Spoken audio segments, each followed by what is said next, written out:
Exodus chapter 16. The whole congregation of the Israelites set out from Elim, and Israel came to the wilderness of Sin, which is between Elim and Sinai, on the 15th day of the second month, after they had departed from the land of Egypt. The whole congregation of the Israelites complained against Moses and Aaron in the wilderness. The Israelites said to them, "If only we had died by the hands of the Lord in the land of Egypt, when we sat by the flesh pots and ate our fill of bread, for you have brought us into this wilderness to kill this whole assembly with hunger." Then the Lord said to Moses, "I am going to rain bread from heaven for you, and each day the people shall go out and gather enough for that day. In that way I will test them, whether they will follow my instruction or not. On the 6th day, when they prepare what they bring in, it will be twice as much as they gather on other days." So Moses and Aaron said to all the Israelites, "In the evening you shall know that it was the Lord who brought you out of the land of Egypt. And in the morning you shall see the glory of the Lord, because he has heard your complaining against the Lord. For what are we, that you complain against us?"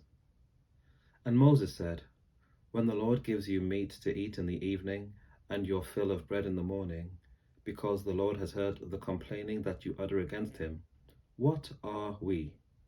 Your complaining is not against us, but against the Lord." Then Moses said to Aaron, "Say to the whole congregation of the Israelites, 'Draw near to the Lord, for he has heard your complaining.'" And Aaron spoke to the whole congregation of the Israelites. They looked towards the wilderness, and the glory of the Lord appeared in the cloud.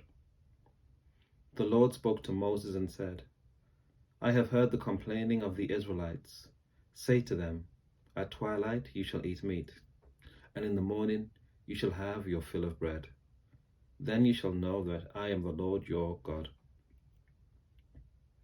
In the evening, quails came up and covered the camp, and in the morning there was a layer of dew around the camp. When the layer of dew lifted, there on the surface of the wilderness was a fine, flaky substance, as fine as frost on the ground. When the Israelites saw it, they said to one another, "What is it?" For they did not know what it was. Moses said to them, "It is the bread that the Lord has given you to eat. This is what the Lord has commanded. Gather as much of it as each of you needs, an omer to a person according to the number of persons, all providing for those in their own tents." Then the Israelites did so, some gathering more, some less. But when they measured it with an omer, those who gathered much had nothing over, and those who gathered little had no shortage. They gathered as much as each of them needed. And Moses said to them, "Let no one leave any of it over until morning." But they did not listen to Moses. Some left part of it until morning, and it bred worms and became foul. And Moses was angry with them. Morning by morning they gathered it, as much as each needed. But when the sun grew hot, it melted. On the 6th day they gathered twice as much food, 2 omers apiece. When all the leaders of the congregation came and told Moses, he said to them, "This is what the Lord has commanded. Tomorrow is a day of solemn rest, a holy Sabbath to the Lord. Bake what you want to bake and boil what you want to boil, and all that is left over, put it aside to be kept until morning." So they put it aside until morning, as Moses commanded them, and it did not become foul, and there were no worms in it. Moses said, "Eat it today, for today is a Sabbath to the Lord. Today you will not find it in the field. 6 days you shall gather it, but on the 7th day, which is the Sabbath, there will be none." On the 7th day, some of the people went out to gather, and they found none. The Lord said to Moses, "How long will you refuse to keep my commandments and instructions? See, the Lord has given you the Sabbath. Therefore, on the 6th day, he gives you food for 2 days. Each of you stay where you are. Do not leave your place on the 7th day." So the people rested on the seventh day. The house of Israel called it manna. It was like coriander seed, white, and the taste of it was like wafers made with honey. Moses said, "This is what the Lord has commanded. Let an omer be kept throughout your generations, in order that they may see the food with which I fed you in the wilderness, when I brought you out of the land of Egypt." And Moses said to Aaron, "Take a jar and put an omer of manna in it, and place it before the Lord, to be kept throughout your generations." As the Lord commanded Moses, so Aaron placed it before the covenant for safekeeping. The Israelites ate manna 40 years, until they came to a habitable land.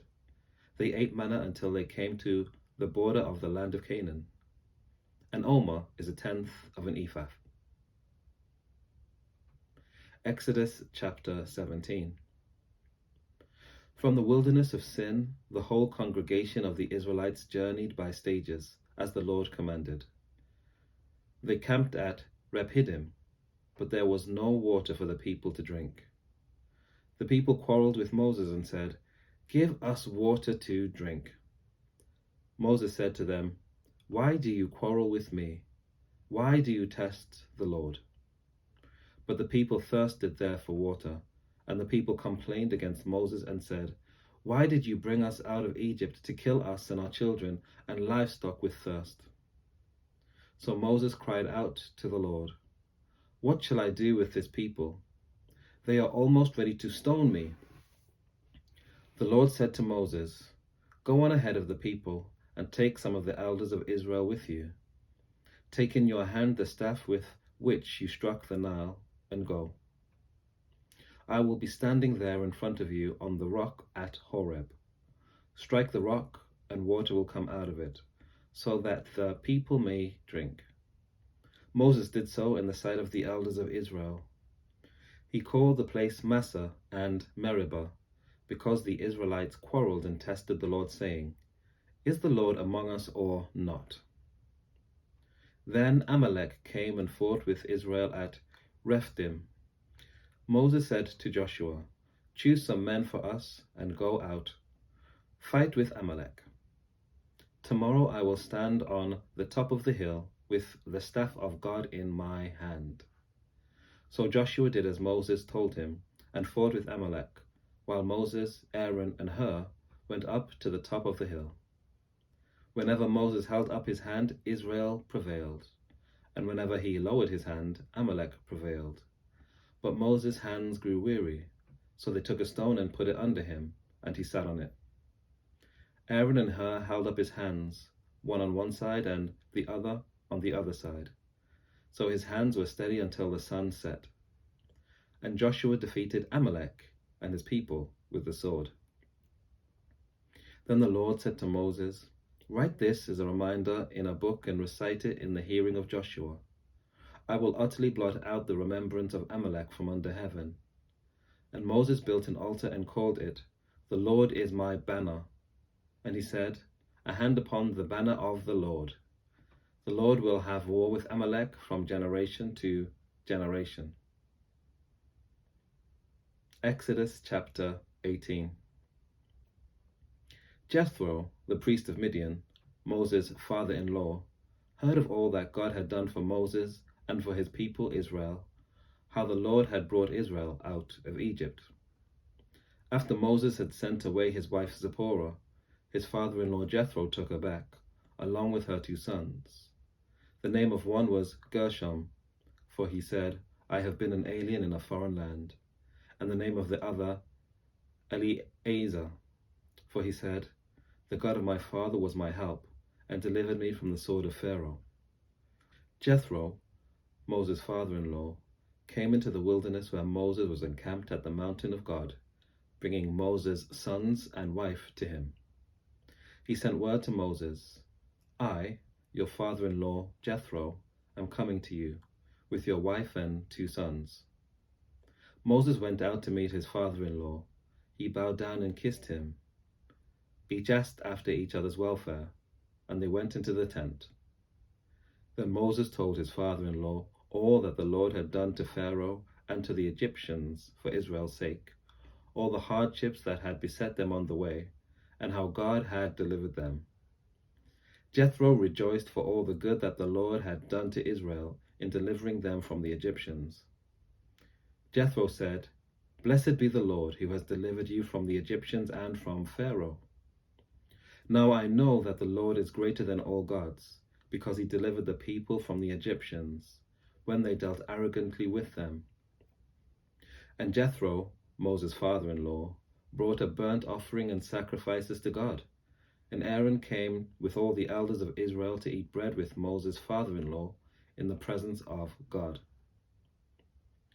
The next day, Moses sat as judge for the people, while the people stood around him from morning until evening. When Moses' father-in-law saw all that he was doing for the people, he said, "What is this that you are doing for the people? Why do you sit alone, while all the people stand around you from morning until evening?"